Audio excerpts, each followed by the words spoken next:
മതം ഒരു വിപത്താവില്ലേ? ആവുമെന്ന് തീർച്ചയാണ്. ഈ തുമ്പി വെള്ളത്തിനും നെറ്റിനുമിടയിൽ കുടുങ്ങിക്കിടക്കുന്നത് പോലെ മതത്തിൽപ്പെട്ടിരിക്കുന്ന ഓരോ മനുഷ്യനും ഇതേ അവസ്ഥയല്ലേ ഉണ്ടാവുന്നത്? ആയിരിക്കാം.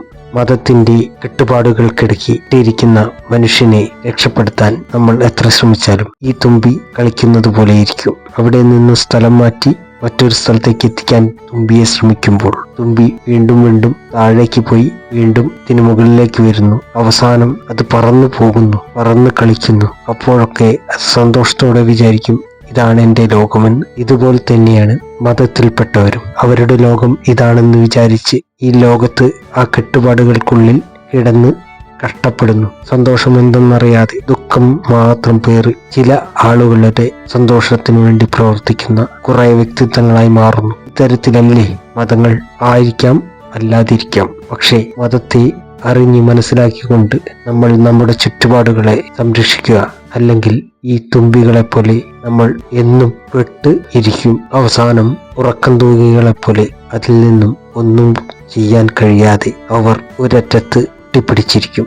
തങ്ങൾ പെട്ടുപോയെന്ന അവസ്ഥ മനസ്സിലാക്കാതെ എന്തോ ഒരു നിസ്സഹായ അവസ്ഥയിൽ അവിടെ നിൽക്കും. രക്ഷിക്കാൻ വരുന്നവർ ശത്രുക്കളാണെന്ന് കരുതി അവർ അവിടെ തന്നെ തൂങ്ങി പിടിച്ചു കിടക്കും. ഇതുതന്നെയാണ് മതത്തിന്റെ അതിപ്രസരം മൂലം മതത്തിൽ പെട്ടുപോകുന്നവർ. അതുകൊണ്ട് തന്നെയാണ് തീവ്രവാദികളാവുന്നത്. ശ്രദ്ധിക്കുക, മതം ഒരു വിപത്താവാതിരിക്കാൻ. അല്ലാത്ത പക്ഷം നമ്മുടെ തലയ്ക്ക് പിടിക്കുന്ന മത മൗലികവാദങ്ങൾ, ജാതീയത, മത അതിപ്രസരം ഇതെല്ലാം നമ്മുടെ ജീവനും സ്വത്തിനും ഭീഷണിയാകുന്ന സ്ഥിതിയിലെത്തിച്ചേർന്നിരിക്കാം. ഇത്തരത്തിൽ ഒരു സ്ഥിതി ഇല്ലാതിരിക്കാൻ നമുക്ക് ഒത്തൊരുമിച്ച് പ്രവർത്തിക്കേണ്ടതുണ്ട്. നല്ലൊരു നാളെ സൃഷ്ടിക്കാൻ നമുക്ക് കഴിയുമാറാവട്ടെ. മതം എന്ന വാക്കുകൾക്കപ്പുറത്തേക്ക് നമുക്ക് മനുഷ്യനായി ജീവിക്കാം, മനുഷ്യത്വത്തോടുകൂടി. അല്ലാത്ത പക്ഷം ഇത്തരത്തിൽ ഒരു നേർ കമ്പികൾക്കുള്ളിൽ പെട്ടുകിടക്കുന്ന ഈ തുമ്പികളെ പോലെ പെട്ട് ജീവിതാവസാനം വരെ കഷ്ടതയിൽ ജീവിക്കാം. കൂടെ നമ്മുടെ വരും തലമുറയെ കൂടി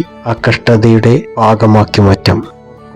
നമ്മൾ രക്ഷപ്പെട്ടാൽ നമ്മുടെ തലമുറകളും രക്ഷപ്പെടും എന്നുള്ള യാഥാർത്ഥ്യം മനസ്സിലാക്കിക്കൊണ്ട് ഇത്തരത്തിലുള്ള പ്രവർത്തനങ്ങളിൽ നിന്നും മാറി നിൽക്കുക. ജനനന്മയാവട്ടെ. അതോടൊപ്പം തന്നെ നമ്മുടെ പ്രകൃതിയിലെ സർവചരാചരങ്ങളെയും സംരക്ഷിക്കാൻ നമുക്ക് കഴിവുണ്ടാവട്ടെ. നന്ദി, നമസ്കാരം. നിങ്ങളുടെ ഈ എപ്പിസോഡ് ഇഷ്ടപ്പെട്ടാൽ ലൈക്ക് ചെയ്യുക, ഷെയർ ചെയ്യുക, സബ്സ്ക്രൈബ് ചെയ്യുക.